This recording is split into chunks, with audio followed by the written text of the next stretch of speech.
part of the reason that I make these videos every day is that I am challenging myself to stand in my personal power. Even if that power is vulnerability, even if that power feels like I'm completely deflated, it's that I want to be unafraid to show all parts of the human experience. But part of that human experience is the search for that personal freedom. The only way to achieve that personal freedom that I think we're all really longing for, and if it's something that you haven't actively identified as a longing, I bet it's in there and you just haven't called it that. Because I would say in this time and place in the world right now, the dividing line between those that want freedom and those that don't is getting very, very sharply delineated. So if you're getting that tickle in the back of you, like you, something's not quite right and you don't know what it is, it's probably your soul crying for some autonomy and freedom, as we are clearly being kind of herded. But what I really wanted to speak about today is that to achieve personal freedom, you need to take on the responsibility of owning your personal power. You cannot achieve freedom without your own personal fight for it. Fight for it. Yes, self compassion, yes, self love, that's part of the fight.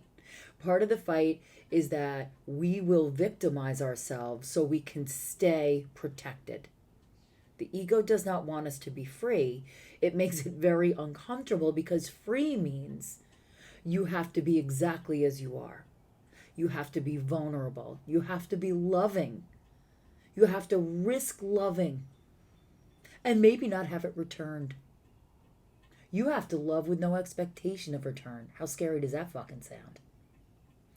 So, as we all push forward in whatever personal journey we're going through, I'm going to offer you that if freedom is what you're after, then you've got to be willing to give up the comfort of the excuses and limitations that we make to ourselves. Not in an exacting, self whipping way, because then you're actually fulfilling the victim part. It's got to be through love and compassion and empowerment. How do we empower ourselves? We empower ourselves through building power in our bodies every single day. You don't have to run a marathon every day. You don't even have to go balls to the wall every day, but you must not only use your body, but you've got to come to a place of stillness within yourself where you can feel yourself in every single inch from your fingertips to the top of your head and your toes be within your body. You can be a jock and be completely disembodied. I just need to make this statement. It is not directly related to exercise or output. It's related to the connection between your soul and your physical meat suit. And in this world, the reason that this channel is called, and I've said this before, Body of Truth, is you must work these changes through your body, or they are just peripheral ideas. They're not going to stay with you. You are not going to transform. The body has no physical way to do it. You can't change the map of your mind and your brain and your psyche if your body is not part of that process. So what I have for you today is too many concepts. But let's go back to freedom.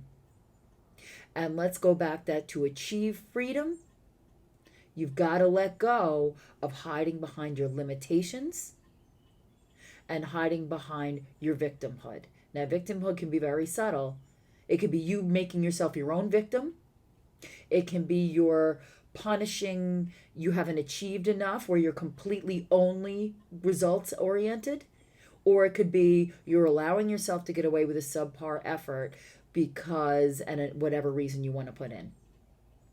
Both of those are lies. Both of those are not facing the challenge that it takes to get free and to be sovereign, because that's really what it is. It's being able to have dominion over all the parts of your life. Not all the time. Everything is in flux. I'm not asking you to be perfect. I'm so not perfect. I woke up this morning in tears, but now I'm fine. Um, but the human experience is part of the beauty of it, that you can absolutely enjoy your human experience while still knowing that your higher self is the one that you should be listening to. You gotta let the teenager rest. Her undulations served you for a long time. And if you're coming out of a coma, her undulations will serve you greatly. Coming out of my 25-year marriage, I didn't know what the fuck I was doing. And I needed to like go back to that angsty place. And I needed to. I was numb. I didn't even know I was numb. That's how numb I was. So there is a time and a place for that. But when you are able to transcend that overly dramatic way to be, is when you're really willing and able to start doing the work of loving yourself, the work of holding yourself accountable with great compassion, and the work of fulfilling the task that you were placed here in this world right now to fulfill. And I hold you to it. And I hold myself to it, because that is the pursuit of freedom. I will see you tomorrow.